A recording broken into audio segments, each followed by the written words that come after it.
चलिए जानते हैं मध्य प्रदेश की 25 बड़ी खबरों को सिर्फ 10 मिनट में। लेकिन उससे पहले वीडियो को लाइक और चैनल को सब्सक्राइब जरूर करें।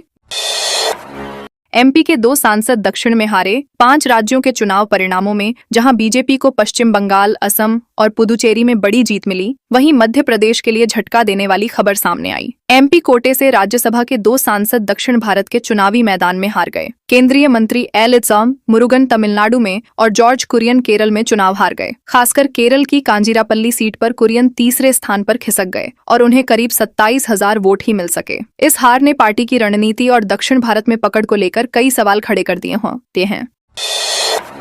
जबलपुर में तेज रफ्तार बस ट्रैक्टर से टकराई। जबलपुर जिले में मंगलवार सुबह एक दर्दनाक सड़क हादसा हुआ जब कटनी से आ रही तेज रफ्तार बस गोसलपुर के पास ट्रैक्टर ट्रॉली से टकरा गई। टक्कर इतनी तेज थी कि ट्रैक्टर पलट गया और बस भी अनियंत्रित होकर सड़क पर पलट गई। इस हादसे में 50 से अधिक यात्री घायल हो गए, जिनमें 6 की हालत गंभीर बताई जा रही है। हादसे के बाद मौके पर चीख पुकार मच गई। स्थानीय लोगों ने तुरंत राहत कार्य शुरू किया और घायलों को बाहर निकालकर पुलिस को सूचना दी, जिसके बाद सभी को अस्पताल पहुंचाया गया। मुरैना में स्कूल से बिक रही अवैध शराब। मुरैना के जौरा रोड स्थित सम्राट पब्लिक स्कूल से अवैध शराब बिक्री का मामला सामने आया है, जिसने शिक्षा व्यवस्था पर गंभीर सवाल खड़े कर दिए हैं। वायरल वीडियो में स्कूल के एक कमरे में देसी और मसाला शराब की पेटियां रखी दिखाई दे रही हैं। वहीं टेबल कुर्सी लगाकर वहीं पर शराब पीने की भी व्यवस्था की गई थी। यह खुलासा होने के बाद स्थानीय लोगों में आक्रोश है। आबकारी विभाग ने वीडियो के आधार पर जांच शुरू करने की बात कही है और दोषियों के खिलाफ सख्त कार्रवाई का आश्वासन दिया है। भाजपा की जीत पर मिठाई नहीं, मोदी वाली झालमुड़ी बंटी। बीजेपी की जीत का जश्न इस बार अलग अंदाज में देखने को मिला। पश्चिम बंगाल में मिली जीत के बाद नेताओं और कार्यकर्ताओं ने मिठाई की जगह झालमुड़ी बांटकर खुशी जाहिर की। यह अंदाज प्रधानमंत्री नरेंद्र मोदी के उस चुनावी दौरे से जुड़ा है जब उन्होंने बंगाल में एक दुकान पर जाकर झालमुड़ी खरीदी और लोगों को खिलाई थी। इसी परंपरा को मध्य प्रदेश में भी अपनाया गया, जहां कार्यकर्ताओं ने एक दूसरे को झालमुड़ी खिलाकर जश्न मनाया। यह अनोखा जश्न लोगों के बीच चर्चा का विषय बन गया है। अस्पताल में गर्भवती की मौत। परिजन ने किया हंगामा। सागर के मकरोनिया स्थित सेवा अस्पताल में गर्भवती महिला की मौत के बाद हंगामा खड़ा हो गया। 25 वर्षीय विद्या राय, जो करीब 1.5 महीने की गर्भवती थीं, इलाज के दौरान उनकी हालत बिगड़ गई और उन्होंने दम तोड़ दिया। परिजनों ने डॉक्टरों पर लापरवाही का आरोप लगाते हुए अस्पताल में विरोध प्रदर्शन किया। सूचना मिलने पर पुलिस मौके पर पहुंची और समझाइश देकर मामला शांत कराया। बताया जा रहा है कि महिला पहले से पेट दर्द से परेशान थी और इलाज के लिए अस्पताल लाई गई थी। पुलिस ने जांच का आश्वासन दिया है। 10 लाख दिव्यांगों के लिए पहली बार बनेगी पॉलिसी। मध्य प्रदेश सरकार प्रदेश के करीब 10 लाख दिव्यांगजनों के लिए पहली बार एक समग्र नीति बनाने जा रही है। इस नीति का उद्देश्य विभिन्न विभागों की योजनाओं को एक प्लेटफॉर्म पर लाना है, ताकि दिव्यांगजनों को बेहतर और समन्वित लाभ मिल सके। मुख्यमंत्री के निर्देश पर दिव्यांगजन विभाग को यह जिम्मेदारी सौंपी गई है। विभाग के आयुक्त के अनुसार नीति का मसौदा अगले 6 महीनों में तैयार कर लिया जाएगा। इससे दिव्यांगजनों के सशक्तिकरण, सुविधा और अधिकारों को मजबूती मिलने की उम्मीद जताई जा रही है। क्रूज हादसे में घायलों से निजी अस्पतालों ने वसूले रुपए। बरगी बांध क्रूज हादसे के बाद घायलों से इलाज के नाम पर पैसे वसूलने का मामला सामने आने पर प्रशासन ने सख्त कार्रवाई की है। नोबल मल्टी स्पेशलिस्ट अस्पताल का लाइसेंस 1 महीने के लिए निलंबित कर दिया गया है। आरोप है कि अस्पताल ने घायल नेपाली परिवार से उपचार के बाद पैसे वसूले। शिकायत मिलने पर स्वास्थ्य विभाग ने जांच शुरू की और कार्रवाई की। अधिकारियों ने स्पष्ट किया है कि आपदा के समय मरीजों से किसी भी तरह की वसूली बर्दाश्त नहीं की जाएगी और दोषियों पर सख्त कदम उठाए जाएंगे। सीबीआई बनकर ठगों ने रिटायर्ड अधिकारी से उड़ाए 37 लाख। राजधानी में साइबर ठगी का खतरनाक मामला सामने आया है, जहां ठगों ने खुद को सीबीआई अधिकारी बताकर 75 वर्षीय रिटायर्ड व्यक्ति को डिजिटल अरेस्ट का डर दिखाया। करीब 24 घंटे तक मानसिक दबाव बनाकर उनसे 37,60,000 रुपए अलग अलग खातों में ट्रांसफर करा लिए गए। आरोपी वीडियो कॉल पर पुलिस वर्दी में दिखाई दिए, जिससे पीड़ित घबरा गया। घटना के बाद पुलिस ने मामला दर्ज कर जांच शुरू कर दी है और लोगों से ऐसे फर्जी कॉल से सतर्क रहने की अपील की है। शटर का ताला तोड़कर शीतला माता मंदिर में चोरी। शिवपुरी के कोलारस स्थित प्राचीन शीतला माता मंदिर में देर रात चोरी की घटना सामने आई है। अज्ञात चोर ने पहले मंदिर में रहने वाले किराएदार को बाहर से बंद किया, फिर शटर के ताले तोड़कर अंदर घुस गया। चोर ने दान पात्र तोड़ने की कोशिश की, लेकिन सफल नहीं हो पाया। इसके बाद उसने गर्भगृह से करीब 2 से 3 हजार रुपए की नकदी चुरा ली और मौके से फरार हो गया। पूरी घटना सीसीटीवी कैमरे में कैद हो गई है, जिसके आधार पर पुलिस आरोपी की तलाश में जुटी हुई है।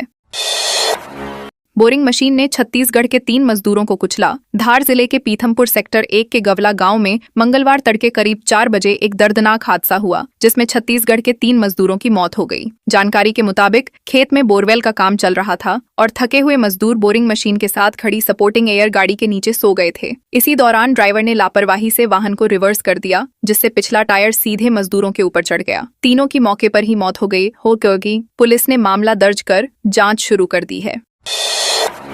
पवई के 5 ढाबों पर वन विभाग की छापेमारी। पन्ना जिले के पवई क्षेत्र में वन विभाग ने अवैध लकड़ी के उपयोग को रोकने के लिए 5 ढाबों और होटलों पर औचक छापेमारी की। वन परिक्षेत्र अधिकारी के नेतृत्व में हुई इस कार्रवाई में कई जगह बड़ी मात्रा में जलब से किडतलाऊ लकड़ी का भंडारण मिला। टीम ने संचालकों से लकड़ी के वैध बिल और ट्रांजिट पास मांगे, लेकिन संतोषजनक दस्तावेज नहीं मिलने पर 2 ढाबा संचालकों के खिलाफ प्रकरण दर्ज किया गया। वहीं 3 को चेतावनी देकर छोड़ दिया गया। विभाग ने अवैध लकड़ी और संबंधित सामग्री जब्त कर ली है और आगे भी कार्रवाई जारी रखने की बात कही है। सीधी में गैस एजेंसी पर चोरी का आरोप। सीधी जिले में घरेलू गैस सिलेंडरों से गैस चोरी का गंभीर मामला सामने आया है। वायरल वीडियो में एजेंसी कर्मचारी भरे हुए सिलेंडरों से गैस निकालकर व्यावसायिक सिलेंडरों में भरते नजर आ रहे हैं। आरोप है कि 14.2 किलो के घरेलू सिलेंडर से गैस निकालकर 19 और 35 किलो के सिलेंडरों में भरी जा रही है, जिन्हें बाजार में महंगे दामों पर बेचा जाता है। इससे आम उपभोक्ताओं को 2 से 3 किलो तक कम गैस मिल रही है। शिकायत के बाद प्रशासन ने मामले की जांच शुरू कर दी है और दोषियों पर कार्रवाई की बात कही है।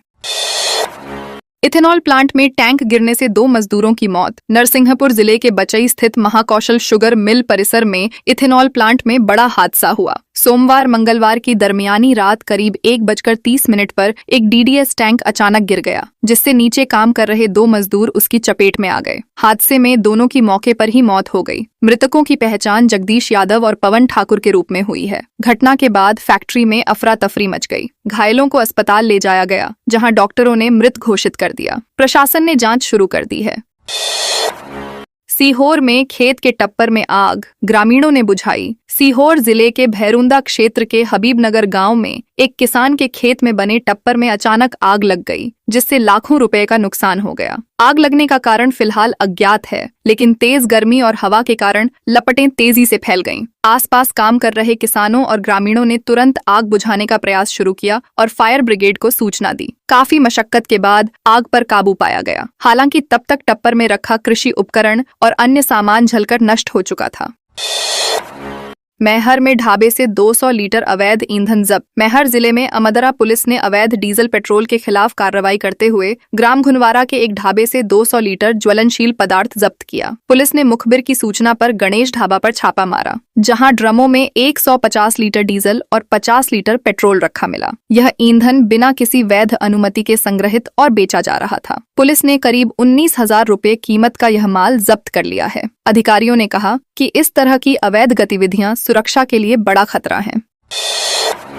90 डिग्री एंगल वाले ब्रिज के पास इंफ्रास्ट्रक्चर का नमूना। भोपाल में एक बार फिर खराब इंफ्रास्ट्रक्चर की तस्वीर सामने आई है, जहां 90 डिग्री एंगल वाले रेलवे ओवरब्रिज के पास निर्माणाधीन शौचालय के सामने ही दीवार बना दी गई। ये मामला जोन 11 के वार्ड 40 का बताया जा रहा है, जहां पहले से ही ब्रिज के डिजाइन को लेकर सवाल उठ चुके हैं। अब शौचालय के सामने दीवार खड़ी होने से उसका उपयोग ही संभव नहीं रहेगा। ये वीडियो सोशल मीडिया पर तेजी से वायरल हो रहा है और नगर निगम की कार्यशैली पर सवाल खड़े कर रहा है। मैहर को नंबर 1 बनाने के लिए कलेक्टर की नई पहल। मैहर को स्वच्छ और सुंदर बनाने के लिए कलेक्टर विदिशा मुखर्जी ने नई पहल शुरू की है। स्वच्छ भारत मिशन के तहत स्वच्छ वार्ड रैंकिंग अभियान लॉन्च किया गया है, जिसमें शहर के 24 वार्डों के बीच साफ सफाई को लेकर प्रतिस्पर्धा कराई जाएगी। इस पहल का उद्देश्य नागरिकों को जागरूक कर शहर को प्रदेश में नंबर 1 बनाना है। प्रशासन ने लोगों से अपील की है कि वे अपने अपने क्षेत्रों में स्वच्छता बनाए रखें और इस अभियान में भागीदारी निभाएं, ताकि मैहर को एक आदर्श शहर बनाया जा सके।